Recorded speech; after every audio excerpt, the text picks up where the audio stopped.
Police அண்ணாச்சி, இந்த டோப்ப மண்டையனை விடாதீங்க. கையில் கத்தியை வச்சுக்கிட்டு எங்கள் புக்க வைத்தாத்த வயிற்ற கிழிக்க பார்த்தான். எம்மா வயிற்ற கிழிக்க பார்க்கலம்மா, லேசா ஒரே ஒரு கோடு போட்டு 2 கிட்னியை மட்டும்தான் உருவ பார்த்தேன். சும்மா பொய்யெல்லாம் சொல்லி கொடுக்காத. 2 கிட்னியை உருவ பார்த்தேன்னு வெக்கம் இல்லாமல் சொல்லுதே, உனக்கு எவ்வளோ கொழுப்பு இருக்கும்? வெட்டுனா காசு தருவாங்கம்மா. கறிக்கடையில எல்லாம் ஆடு வெட்டி கொடுத்தா கோழி வெட்டி கொடுத்தா காசு தராங்கல்ல, அதே மாதிரி இவர் கிட்னியை வெட்டி கொடுத்தா காசு தருவாரு. பாருங்க தலைவர் என்னாச்சு, கிட்னியை வெட்டி கொடுத்தா காசு கொடுப்பான்னு இவன் வாயால வாக்குமூலம் கொடுக்கா. இவங்களெல்லாம் சும்மா விடக்கூடாது. இந்த அலமேலுவையும் சேர்த்து இவங்க எல்லாரையும் சேர்த்து ஜெயிலில் போட்டு இவங்க கிட்னியெல்லாம் உருவுங்க. ஆடு வெட்டுறதும் கோழி வெட்டுறது கிட்னி வெட்டுறதும் ஒன்றா? ஆளை மண்டையும் பாரு. ஏம்மா முடிய பிடிச்சி இழுக்காதம்மா, கையோட வந்துட போகுது. வரட்டும், இன்னைக்கு இருக்கிற ஒவ்வொரு முடியா வெடுக்கு வெடுக்குன்னு பிடுங்கி தான் உன்னைய அனுப்ப போகிறேன். ஏம்மா அலமேலு, நீ இப்படி செய்வேன்னு கொஞ்சம் கூட எதிர்பார்க்கல. நீ எல்லாம் ஒரு பொம்பளையாம்மா. அண்ணாச்சி எனக்கு ஒன்றும் தெரியாது, நான் இந்த வழியா சத்தம் கேட்கேன்னு வந்தேன். சீ, வாயை மூடுமா. நீ எல்லாம் ஒரு பொம்பளைன்னு உன்னைய போய் வீட்டில் வேலைக்கு வச்சேன் பத்தியா? என்னைய சொல்லணும். உனக்கு என்ன குறை வச்சோம்? உனக்கு தேவையானதெல்லாம் பார்த்து பார்த்து செய்ய தானே செஞ்சோம். தங்குறதுக்கு இடம் கொடுத்து, கை நிறைய சம்பளம் கொடுத்து, நல்ல வகை வகையாக சாப்பிட்றதுக்கு ருசியாக 3 வேளைக்கும் சாப்பாடு கொடுத்து, தீபாவளி பொங்கல்னா துணிமணியெல்லாம் எடுத்து கொடுத்து என்னெல்லாம் செஞ்சுருக்கோம்.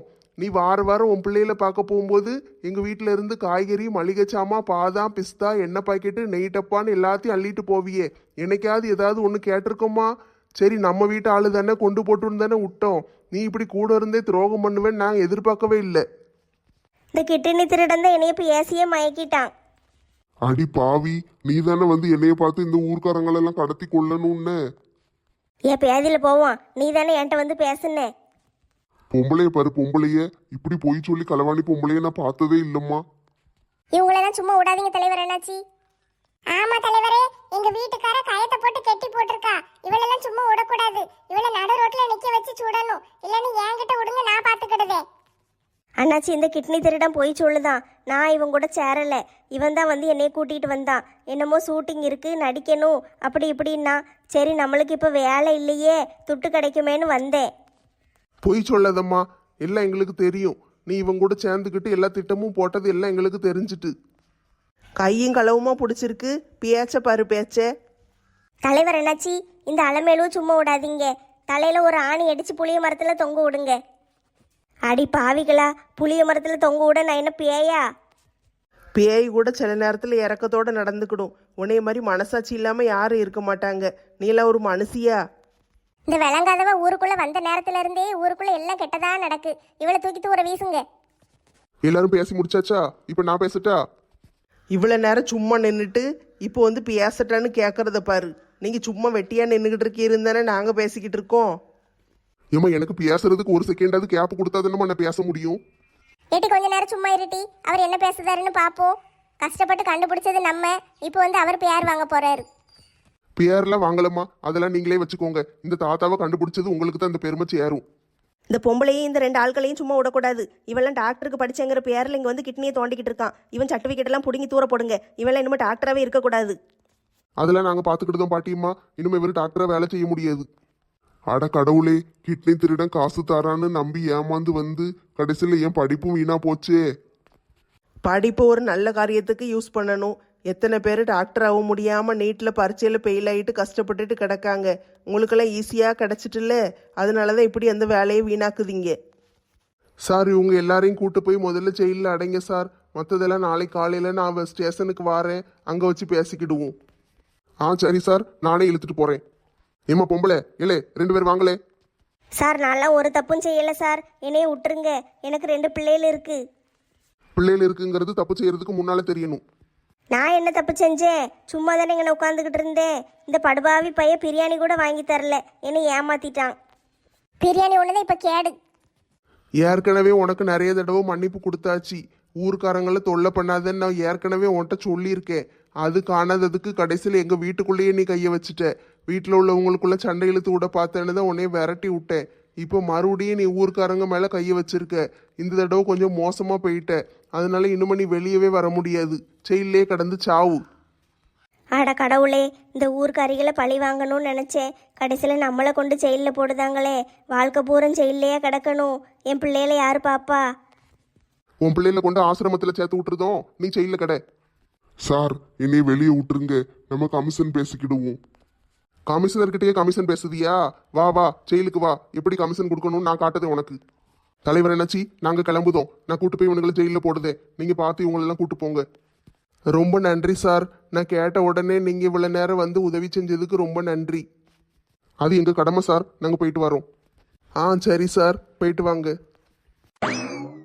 தாத்தா, உங்களுக்கு ஒரு பிரச்சனை இல்லையே? எனக்கு என்னப்பா, நீங்க எல்லாரும் என் மேல இவ்வளவு பாசம் வச்சு என்னைய காணும்னு தேடி அலைஞ்சு வந்து கண்டுபிடிச்சிருக்கீங்களே, இதுக்கு மேல எனக்கு வேற என்னப்பா வேணும்?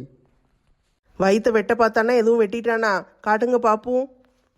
காட்ட வேண்டாம்மா, வெட்டல. கைய வைக்க போனா அதுக்குள்ள நீங்கெல்லாம் வந்துட்டீங்க. அந்த அலமேலு மேல எனக்கு கோவம் போவையே மடக்கி. அவளை ஒரு பொம்பளையா? சீ, அவளை மாதிரி ஒரு பொம்பளைய நான் பார்த்ததே இல்லை. எப்படியே எங்க வீட்டுக்காரர் நல்லபடியா கிடைச்சிட்டாரு, அதே போதும் எனக்கு. முருகேசன் இப்படி பண்ண ஆட்களை சும்மாவே விடக்கூடாது. சும்மா விட மாட்டோம் அத்தை பாட்டி, நீங்கள் கோவத்தை குறைங்க. அவங்க தான் ஜெயிலுக்கு போயிட்டாங்கல்ல, இனிமே நான் பார்த்துக்கிடுதேன். சரி, எல்லாரும் வீட்டுக்கு போலாம்ல? ஆமா, இனிமே இங்க என்ன வேலை? அப்போ கிளம்புங்க, வெளியே கார் இருக்கு, போய் ஏறுங்க, எல்லாரும் வீட்டுக்கு போவோம். இந்த ராதாவும் செல்வியும் தாத்தாவை தேடி அலைஞ்சாளுக, எங்க இருக்காளுகன்னு தெரியலையே. நான் வரும்போது நம்ம ஊர் பாலத்துக்கிட்ட சவுத்து மேலே ஏறி உட்காந்துக்கிட்டு இருந்தாளுங்க. இப்போ எங்கே இருக்காளுகன்னு தெரியல. ஃபோன் அடித்து பாருங்க, இருந்தால் அவங்களையும் காரில் தூக்கி போட்டு போவோம். ஐ, இந்த பெட்டியை டோப்பா மண்டையை விட்டுட்டு போயிட்டான் போலையே. மருந்து மாத்திரைலாம் நிறைய இருக்கு. ஆஹா, கிடைச்சது பாரு நம்மளுக்கு லக்கி ப்ரைஸு. இது எடுத்துட்டு போய் வீட்டில் வச்சிருவோம். அப்பந்தான் அத்தைக்கு அப்பப்போ ஒரு ஊசி போட்டுக்கிடலாம்.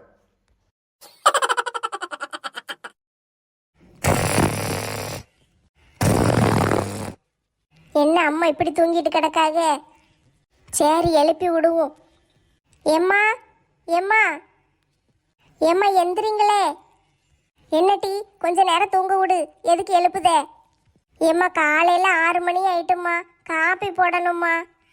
காப்பி போடணும்னா போடு, நான் என்ன காப்பி சட்டிக்குள்ளேயே படுத்து கிடக்கே? எம்மா, வந்து காப்பி போட்டு தாங்கம்மா, காலேஜுக்கு போகணும்ல இன்னைக்கு. அடேங்கப்பா, பள்ளிக்கூடத்துக்கு போகும்போதெல்லாம் தினம் நான் தான் வந்து உன்னை எழுப்பணும். இன்னைக்கு என்ன சீக்கிரம் எந்திரிச்சு வந்திருக்க? பள்ளிக்கூடத்துக்கு போகும்போது டீச்சர் தினம் கேள்வி கேட்பாங்க. அதனால படிக்காம போனேன்னா பயந்து பயந்து போகணும். அதனால தூங்கிடுவேன். இப்போ நான் காலேஜுக்கு போகும்போது படிக்க சொல்ல மாட்டாங்கல்ல, அதனால ஜாலியாக எந்திரிச்சு போகலாம். பார்த்தீங்களா, கலர் ட்ரெஸ் வேற, நல்ல புது புது ட்ரெஸ்ஸாக எடுத்து வச்சிருக்கேன். சீக்கிரம் வந்து காப்பி போட்டு தாங்க, குடிச்சிட்டு போய் குளிக்க போகிறேன். அதானே பார்த்தேன், உனக்கு சீக்கிரம் போகணுன்னா நீ எந்திரிச்சிருவே, இல்லைன்னா நீ பாட்டுக்கு 10 மணி வரைக்கும் தூங்கிட்டு கிடப்ப. ஏம்மா, காப்பி போட்டு தாங்கம்மா. வாரேன் டீ, வாரேன், வந்து போட்டு தாரேன் போ. நான் ஹாலில் உட்காந்துருக்கேன், காப்பி போட்டு கொண்டு வாங்க. டீ தான் போட போகிறேன், பரவாயில்லையா? என்னத்தையாவது கொடுங்கம்மா, குடிச்சிட்டு கிளம்புதே. என்னத்தையாவது கொடுங்கெல்லாம் கிடையாது, காலையில் டீ தான் போடுவேன். டீனா அடுப்பில் வச்சுட்டு நான் வேறு வேலையை பார்த்துக்கிட்டு இருப்பேன். அது பாட்டு கொதிச்சுட்டு கிடக்கும். ஆளாளுக்கு காப்பி போட்டுட்டு கிடக்க முடியாது. கேட்கும் போது ஒரு கிளாஸ் டீயை ஊற்றி கொடுத்துட்டு நான் என் வேலையை பார்க்க போயிடுவேன். சாயந்தரம் தான் ஆளாளுக்கு காப்பி போட்டு தரணுமா டீ போட்டு தரணுமான்னு கேட்டு போட்டு தருவேன். சரியா? ஏம்மா, டீ குடிக்கன்னா எனக்கு பிஸ்கெட்டு வேணும்மா. பிஸ்கெட் இந்த டப்பாவில் கிடக்கான்னு பார்க்க வேண்டியதானே டீ? இப்போ தான் பார்த்துட்டு வந்தேன். இல்லைம்மா. சரி, அப்போனா சாயந்தரம் வாங்கி வைக்க. ஏம்மா, இப்போ டீ குடிக்கிறதுக்கு பிஸ்கெட் வேணும்னு கேட்டால் சாயந்தரம் வாங்கி வைக்கங்கிங்க. ஒரு 10 ரூபா தாங்க, நான் போய் வாங்கிட்டு வரேன். இது என்னடி பழக்கம்? ஒயாமல் வர வர 10 ரூபா தான் கடைக்கு போகிறேன், 10 ரூபா தான் கடைக்கு போகிறேங்க. ஆளை பாரு ஆளை. ஒரு பிஸ்கெட் வாங்க தானே கேட்க, துட்டு தாங்க. அந்த முக்கு கடையில் போய் 10 ரூபாய்க்கு பிஸ்கெட் பாக்கெட் வாங்கிட்டு வரேன். சரி போ, பருப்பு டப்பால துட்டு இருக்கும், ஒரு 20 ரூபா எடுத்துகிட்டு போ. உனக்கு ஒன்று அவளுக்கு ஒன்று வாங்கிட்டு வா. பிறகு நீ தின்னுக்கிட்டு இருப்ப, அவள் என்னை பார்த்தா மட்டும் பிள்ளை மாதிரி தெரியலையான்னு அவள் சண்டையை ஆரம்பிச்சிருவா. அதனால் 2 பேருக்கு ஒன்று ஒன்று வாங்கிட்டு வந்துரு. சரிம்மா, போய் வாங்கிட்டு வரேன். நல்ல வேலை, அப்படியே அதை வாங்கிட்டு வா இதை வாங்கிட்டு வான்னு ஒன்றும் சொல்லலை. ரேகா, அப்படியே ஒரு 100 ரூபா எடுத்துகிட்டு போய் ஒரு தேங்காயும் 100 பொரிகடலையும் வாங்கிட்டு வந்துரு. சட்னி அரைக்கணும்ல. இன்னும் சொல்லலையேன்னு பார்த்தேன், சொல்லிட்டாங்களா? அப்படியே 1/2 கிலோ தக்காளியும் 1 கிலோ வெங்காயமும் வாங்கிட்டு வந்துரு. இன்னைக்கு கூட கொஞ்ச நேரம் தூங்கிட்டேன் போல. தாத்தாவை தேடி ராத்திரி பூரா அலைஞ்சது ரொம்ப களைப்பா இருந்துச்சு. வந்து படுத்தேன், அசதியில் எப்படி தூங்குனேனே தெரியல. அதான் நேரம் ஆயிட்டு, இல்லைன்னா 5 மணிக்கெல்லாம் எந்திரிச்சிருப்பேன். இப்போ என்ன செய்ய? பெசாட்டுக்கு ஒரு சோறு பொங்கி தயிர் வச்சு கொடுத்து விட்ருவோம் இந்த பிள்ளைகளுக்கு. நாளைக்கு வேணா ஏதாட்டும் செய்வோம். ஆமாம், நேரம் ஆயிட்டு. இன்னும் அதையும் இதையும் போட்டு செஞ்சுக்கிட்டு இருந்தோம்னா நேரம் ஆயிரும். பேசாமல் தயிர் சோறு கொடுத்து விட்ருவோம். முதல்ல இவ டீ கேட்டால, டீயை போட்டு கொடுப்போம். பால் அடுப்பில் வச்சாச்சு. டீயை போட்டு கொதிக்க விட்டுட்டு போக வேண்டியதான். போய் பல்லுகளில் தேய்ச்சிட்டு மூஞ்ச கழுவிட்டு வருவோம். ஆ, டீ அது பாட்டு கொதிச்சுட்டு கிடக்கும், நம்ம போய் பல்லு தேய்ச்சிட்டு வருவோம். மரத்தடியில கதை பேச எல்லாரும் போயிருப்பாளுங்க, நம்ம மட்டும்தான் போவல. நம்மளும் நைஸா ஓடிடுவோம், பட்டுக்கு தெரிஞ்சா விடமாட்டா. ஏங்க நில்லுங்க. என்ன பட்டு? எங்க கிளம்பியாச்சு தோற? சும்மா அப்படியே காத்தாட நடந்துட்டு வாரேன். எங்க மரத்தடிக்கு கதை பேசத்தானே? எப்படி இவளுக்கு கரெக்டா தெரியுது? எல்லாம் எனக்கு தெரியும். ஆமா பட்டு, போரடிக்கு கொஞ்ச நேரம் போய் உட்காந்து கதை பேசிட்டு வாரேன். ஏற்கனவே இப்பதான் உயிர் பழச்சு வந்திருக்கு, மறுபடியும் போய் மாட்டணுமா? எவனாவது கடத்திட்டு போய் கிட்னியை உருவறதுக்கா? அதான் போலீஸ் புடிச்சிட்டாங்கல்ல, இனிமே யாரு வரப்போறா? அதெல்லாம் எனக்கு தெரியாது, நீங்க வெளியே போக கூடாது. அதுக்குன்னு என்னைய வீட்டுக்குள்ளேயே அடைச்சு போட போற? அடைச்சு போடல, பின்னால போய் ஆடு மாடு கோழி எல்லாம் கிடக்கல, அது கூட எல்லாம் பேசிக்கிட்டு விளையாண்டுக்கிட்டு வச்சுக்கிட்டு இருங்க. மனுஷங்க கூட பேசலான்னு பார்த்தா ஆடு மாடு கோழின்னு பேச சொல்லுதே. நான் என்ன ஆடு மாடு கோழியா? ஆடு மாடு கோழி எல்லாம் உங்களை கடத்திட்டு போகாது, மனுஷங்கன்னா உங்களை கடத்திட்டு போயிருவாங்க. ஏன் பட்டு இப்படி பண்ணுதே? கொஞ்ச நேரம் வெளியே போயிட்டு வரேனே. உங்களை காணோன்னு நான் எங்கெல்லாம் தேடி அலைஞ்சு தவிச்சு போனேன் தெரியுமா? 2 நாளா சோறு தண்ணி இல்லாம அங்கேயும் இங்கேயும் தேடி காலு கையெல்லாம் வலிச்சு போய் உட்கார கூட நேரம் இல்லாம அலைஞ்சோம். நீங்க என்னடானா வந்தோன்னா மறுபடியும் மைனர் வேலையை காட்டுதீரு. ஏட்டி மங்கம்மாவையாவது பார்த்துட்டு வந்துருதம்முட்டி. தங்கம்மாவும் கிடையாது தங்கம்மாவும் கிடையாது, ஒழுங்க வீட்டுக்குள்ள போய் உட்காருங்க. என்ன இப்படி சொல்லிட்ட பட்டு? மங்கம்மாட்ட பேசலன்னு எனக்கு பைத்தியம் பிடிச்சிருமே. பேசணும்னா போனை போட்டு பேசுங்க, இங்கேயே உட்காந்து பேசுங்க. மங்கம்மாவை பார்க்கணும்ல. போன்ல வீடியோ கால்னு ஒன்று இருக்குல்ல, அதை போட்டு பேசிக்கோங்க, மூஞ்ச பார்த்துக்கிட்டே பேசலாம். ஏன் பட்டு நீ இப்படி பயப்படுதே? எனக்கு ஒன்றும் ஆகாது, நான் சிங்கம் தெரியும்ல. ஆமா ஆமா, இவர் பெரிய சிங்கம். சிங்கத்தை தூக்கிட்டு போய் தான் வயித்தை வெட்டி ஆபரேஷன் பண்ண பார்த்தாங்க. அது ஏதோ அசந்த நேரத்துல நடந்துட்டு, அதுக்குன்னு எல்லா நேரமும் என்னை தூக்கிட்டு போயிட முடியுமா? நான் அடிச்சு தூக்கிடுவோம்ல. ஒழுங்கா வீட்டுக்குள்ள போய் உட்காருவீங்களா, இல்லைன்னா காப்பியில பேதி மாத்திரை கலக்கி கொடுக்கட்டா? ஒரு வழியா பொக்கவாய் தாத்தா கிடைச்சிட்டாரு. அவர் நல்லா இருக்காருல்ல? ஆமா இளிச்சக்கா, நல்லா இருக்காரு. ராத்திரி கொண்டு வீட்டுல விட்டுட்டு தான் நாங்க வீட்டுக்கு போனோம். முருகேசன் நேரத்துக்கு ஓடி வந்திருக்கணுமே, மரத்தடிக்கு கதை பேச ஆளா வருவான். இன்னைக்கு என்ன ஆளை காணும்? உங்களுக்கு விஷயம் தெரியாதா? பட்டம்மா பாட்டி வெளியே விட மாட்டேன்னு வீட்டுக்குள்ளே போட்டு அடைச்சி போட்டு வச்சிருக்காங்க. அவன் என்ன சின்ன பாப்பாவா? அவனை எதுக்கு அடைச்சி போட்டு வச்சிருக்கா? அவர் வெளியே வந்தால் யாரும் கடத்திட்டு போயிடுவாங்களாம், அதனால அடைச்சி போட்டு வச்சிருக்காங்க.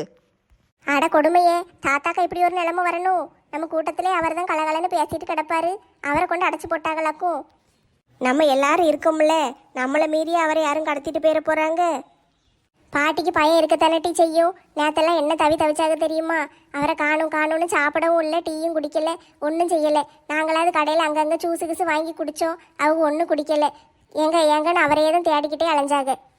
நாங்களும் தேடணும்மா, குப்பை வண்டியிலலாம் ஏறி போய் அங்கே இங்கேயும் தாத்தாவை தேடி தேடி அலைஞ்சோம். வீடு வீடாக கதவை தட்டிலாம் கேட்டோம், யாரும் இல்லைன்ட்டாங்க. ஒருத்தருக்கும் ஒன்றும் தெரிய மாட்டேக்கி. ஆமாம் ஆமாம், வீடு வீடாக கதவை தட்டி தண்ணி தாங்க, கொஞ்சம் மோர் தாங்க, தாகமாக இருக்குன்னு சொல்லி கேட்டோம். அதுக்கு பிறகு தாத்தா எங்கன்னு கேட்டோம்.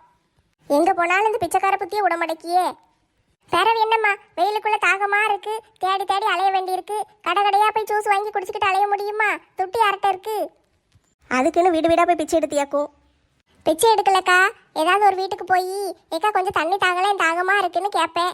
அடுத்த வீட்லேயும் போய் தண்ணியே கேட்க முடியாதுல்ல, ஏக்கா கொஞ்சம் மோர் தாங்களேன்னு கேட்பேன். அப்படியே கேட்டு கேட்டு வாங்கி குடிச்சிட்டு போனேன். சரி, வீட்டில் எல்லாம் சோறு கறியெல்லாம் ஆக்கிட்டீங்களா? சாப்பாடெல்லாம் நாங்கள் செஞ்சாச்சு. இன்னைக்கு கொஞ்சம் பெரியாளுக்காக மருந்து குழம்பு வச்சு தாங்கன்னு சம்மந்தியமாக கேட்டாங்க. சரின்னு அவளுக்கு மருந்து குழம்பு வச்சோம். அப்படியே நம்மளும் சாப்பிட்டா உடம்புக்கு நல்லது தானேன்னு எல்லாருக்கும் சேர்த்து அதையே வச்சுட்டேன். ஐயோ, மருந்து குழம்பு நல்லா இருக்குமே. செய், அதில் வெள்ளைப்பூடு கருவாடெல்லாம் போட்டு வைப்பாங்க, எனக்கு பிடிக்காது. ஏட்டி அது உடம்புக்கு நல்லது டீ, பிள்ளைக்கு நல்ல பால் இருக்குன்னு அதை கொடுப்பாங்க. ஏக்கா எனக்கு ரொம்ப பிடிக்கும்க்கா. நிறைய வச்சு வச்சிருக்கேன், கொஞ்சம் கொண்டு வரேன், சாப்பிடுதியா? சரிக்கா, கொஞ்சோண்டு கிண்ணத்தில் போட்டு தாங்க, நான் சாப்பிடுதேன், எனக்கு ரொம்ப பிடிக்கும். நானும் கிண்ணத்தை தூக்கிட்டு வாரேன்னு ராதாக்கா இன்னும் சொல்லாமல் இருக்காங்க. செல்வி, நீ என்ன குழம்பு வச்ச? கத்திரிக்காய் நிறைய கிடந்துச்சுக்கா, அதனால கத்திரிக்காயை போட்டு புளிக்குழம்பு வச்சு ஒரு கோசை வெட்டி போட்டு கோசை கூட்டு வச்சுட்டேன். மாலை, உங்க வீட்டில் இன்னைக்கு என்ன சமையல்? நேற்று முந்தானத்து பூரா தாத்தாவை தேடி அலைஞ்சிட்டோம்ல, அதனால சரியாக சாப்பிடலை. அதனால இன்னைக்கு காலையிலே எங்கள் வீட்டுக்காரர் ஆட்டுக்கறி வாங்கி கொடுத்துட்டு போயிட்டாருக்கா. மட்டன் குழம்பு வச்சாச்சு. அப்படியாட்டி, அப்ப இன்னைக்கு உனக்கு நல்ல வேட்டை தான். ஆமாக்கா, இன்னைக்கு ஒரு புடி பிடிச்சிட வேண்டியதுதான். ஆட்டுக்கறி குழம்புன்னு சொல்லியும் ராதாக்கா இன்னும் வேணும்னு கேட்காம இருக்காங்க. என்ன கதை, அமைதியாக இருக்காங்க? லட்சுமி அக்கா, ராதாக்கா ஏன் உம்முன்னு உட்காந்துருக்காங்கன்னு கேளுங்களேன். இவ்வளவு நேரம் நல்லா தானே பேசிக்கிட்டு இருந்தா? தெரியல, திடீர்னு மூஞ்சி தூக்கி வச்சுக்கிட்டு இருக்காங்க. என்னன்னு கேளுங்க. இரு கேப்போம். ஏட்டி ராதா, உனக்கு என்னாச்சு? ஏன் இப்படி இருக்க? எதுவும் பிரச்சனையா? ஒரே டிப்ரெஷனா இருக்குக்கா, வாழ்க்கையே வெறுத்து போயிட்டு பேசாம செத்து போயிடலாமான்னு பாக்க. ஐயோ, மாச கடைசியா இருக்கே, செத்துட்டீங்கன்னா ஒரு மாலை கூட வாங்கி போட முடியாதே. ஒரு 2 நாள் பொறுங்களேன், சம்பளம் வந்துடும். அதுக்கு பிறகு சாவுங்க. ஆடி பாவிகளா, ஒரு மனுஷங்க சாவ போறேங்க, சம்பளம் வந்த பிறகு சாவுங்க. நீங்களாம் ஒரு ஃப்ரெண்ட்ஸ் ஆட்டி. இப்போ உங்களை யார் சாவ சொன்னா? நாங்கள சொன்னோம், நீங்க தான் சாவ போறேன்னீங்க. நான் சாவ போறேன்னு சொன்னா நீங்களாம் என்ன சொல்லுதீங்கன்னு பாப்போம்னு நினைச்சேன். இப்படிலாம் சொல்லுதீங்க, நான் சாவ மாட்டேன். எதுக்கிட்டே சாவு சாவுன்னு பேசுதீங்க? நேற்று ராத்திரி தான் பொக்கவாய் தாத்தாவை பார்த்து பத்திரமா கூட்டிட்டு வந்து வீட்டில் விட்டுருக்கு. அதுக்குள்ள இன்னொரு சாவெல்லாம் தாங்க முடியாது. சரியா, பெசாட்டுக்கு இருங்க. எவ்வளவு சாவுன்னு பேசுனா வாயில குத்துவேன். சும்மா சொல்லி பாப்போமேன்னு பார்த்தேன்க்கா. இன்னொரு தடவை சாவ போறேன்னு சொன்னீங்கன்னா நானே நல்லதா போச்சுன்னு ஒரு எலி மருந்தை துட்டு கொடுத்து வாங்கிட்டு வந்து உங்க சாப்பாட்டில் கலந்து வாயில ஊட்டி விட்டுருவேன். எந்த நாடகத்தை எடுத்தாலும் ஒரே கதையாக தான் இருக்குது. இவன் அவனை வெட்டுனா, அவன் இவனை வெட்டுனா, மாமியார் மருமகளுக்கு விஷத்தை வச்சா, மருமக மாமியாருக்கு சோத்தில் விஷத்தை வச்சா, இப்படியே கதையாக தான் இருக்குது. பார்த்து பார்த்து சளிச்சு போயிட்டு இனிமே இதெல்லாம் பார்க்கவே கூடாது. இனிமே பெசாட்டுக்கு இந்த நெட்ஃப்ளிக்ஸு அது இதுன்னு சொல்லுதாங்களே, அதை போய் பார்த்துட வேண்டியதான். நம்ம டிவியில் அது வராதோ? வரும்னு நினைக்கேன். மாலாட்ட சொல்லி போட்டு விட சொல்லுவோம். எத்தே காப்பி கொண்டு வந்திருக்கேன், குடிக்கீங்களா? கொண்டாட்டி, எனக்கு ஏற்ற மருமவ நீ தான். இப்போ தான் காப்பி கேட்கலான்னு நினச்சேன், நீ கொண்டு வந்து நீட்டுதே. கொண்டா கொண்டா குடிக்கேன். மருமோளே, நம்ம டிவிலேருந்து நெட்ஃப்ளிக்ஸ் வருமா? அதை கொஞ்சம் போட்டு விட. நெட்ஃப்ளிக்ஸா? அதில் என்னது பார்க்க போறீங்க? இந்த சீரீஸ்னு போடுதாங்கல்ல, அதை பார்க்கலான்னு பார்க்கேன். நெட்டச்சி தான் அன்னைக்கு சொன்னா, சீசன் 1 சீசன் 2 அது இது நிறைய வருதாம்ல, அதெல்லாம் நல்லா இருக்கும் பாருங்கன்னா. ஒரே நாடகம் பார்த்து பார்த்து போர் அடிக்கி, அதான் இதை பார்க்கலான்னு பார்த்தேன். கொஞ்சம் போட்டு விட. எத்தே அதுக்கு துட்டு கட்டணுமே, மாதம் 200 ரூபா. துட்டு கட்டணுமாக்கும்? நான் டிவியில் அப்படியே மாற்றி விட்ருவேன்னு பார்த்தேன். ஆமத்தே, துட்டு கட்டணும். சரி, நான் கட்டி விடுதேன் தே. பாருங்க, இந்த கொஞ்ச நேரத்தில் போட்டு விடுதேன். சரி, மாதம் மாதம் ஒரு 200 ரூபா தானே, கட்டி விடுவோம். சரி தே, இந்த வாரேன். என் ஃபோன் எடுத்து போட்டு விடுதேன். ஏல மவனே, குனிஞ்சதெல்லாம் நிமிராமல் படிச்சுக்கிட்டு இருக்கியே? ஆமாம்மா, நிறைய படிக்க வேண்டியிருக்கு. ஏல அப்படி என்னெல்லாம் படிக்க? ஏம்மா டாக்டருக்கு படிக்கம்மா. பார்த்தீங்களாத்தே, என் மவனை நீங்கள் என்னெல்லாம் சொன்னீங்க? இவெல்லாம் எங்கே படிக்க போகிறான், புக்கு கையிலே எடுக்க மாட்டேக்கான்னு சொன்னீங்க. என் பிள்ளை என்ன அழகா டாக்டருக்கு படிக்காம பாருங்க. படித்தா சரிதான். நீ படி மவனே. சாரி, 10 நிமிஷத்துக்கு முன்னால் வந்தால் காப்பாற்றிருக்கலாம். சாரி, 10 நிமிஷத்துக்கு முன்னால் வந்தால் காப்பாற்றிருக்கலாம். சாரி, 10 நிமிஷத்துக்கு முன்னால் வந்தால் காப்பாற்றிருக்கலாம். இதெல்லாம் படித்து நம்மளை காப்பாற்றும்னு நினச்சேன் பத்தியா? என்னையும் சொல்லணும். அதான் நான் முதலே சொன்னேன், நீ கேட்டியா? என் மகன் அப்படியே படித்து தள்ளிடுவான்னு. டாக்டருக்கு படிக்கான் டாக்டருக்கு படிக்கான்னு பெருமையாக வேற பீத்துனேன். பாரு, இவன் டாக்டர் ஆனானா ஊர் மக்கள் நிலைமை என்னத்துக்காகும்? எல்லாம் என் தலையெழுத்து, வேற என்னத்த சொல்ல. சரி விடு. அலெக்ஸ் எப்போ வருவான்? ஏதாட்டு ஃபோனுக்குன்னு அடிச்சானா? இல்லத்தே, அவர் என்னைக்கு ஃபோன் அடிச்சாரு, நானே ஃபோன் அடிச்சு கேட்கேன். ஹலோ, ஏங்க எங்க இருக்கீங்க? இந்த நம்ம 2 பேரும் போன வாரம் மார்க்கெட்டுக்கு போனோம்ல, ஆமாங்க, அதுக்கு என்ன? அந்த மார்க்கெட்ல ஒரு நகை கடை இருந்துச்சே, நீ கூட உள்ள போய் ஒரு நெக்லஸ் எடுத்து போட்டு போட்டு பார்த்துக்கிட்டு இருந்தியே. அட ஆமாங்க, அந்த நெக்லஸ் எனக்கு ரொம்ப பிடிச்சிருந்துச்சு. அங்கதான். ஏங்க உண்மையா சொல்லுதீங்க? என்னால நம்பவே முடியலையே. ஒரு நிமிஷம் இருங்க, வாரேன். எத்தை கேட்டிங்களா? உங்க பிள்ளை எனக்காண்டி நெக்லஸ் வாங்க கடையில இருக்காராம், நகை கடையில. ஏமா இருமா, நான் சொல்லி முடிக்க விடு என்னையே. ஏங்க, நான் ரொம்ப கொடுத்து வச்சவங்க. நீங்க என்ன ஏசிக்கிட்டே இருக்கீங்களேன்னு நினைச்சேன். எனக்காண்டி தங்க நெக்லஸ் வாங்க கடைக்கு போயிருக்கீங்களா? நீங்க வாங்க, நான் உங்களுக்கு சுட சுட பிரியாணி செஞ்சு வைக்கேன். இருமா, முதல்ல நான் பேசி முடிச்சுக்கிடுதே. சரிங்க, பேசுங்க. அந்த நெக்லஸ் பார்த்த கடை இருக்குல்ல, அந்த கடைக்கு எதிர்த்தாப்புல இருக்கிற டீ கடையில் உட்காந்து டீ குடிச்சிக்கிட்டு இருக்கேன். வீட்டுக்கு வர கொஞ்சம் நேரம் ஆகும்னு சொல்ல வந்தேன்.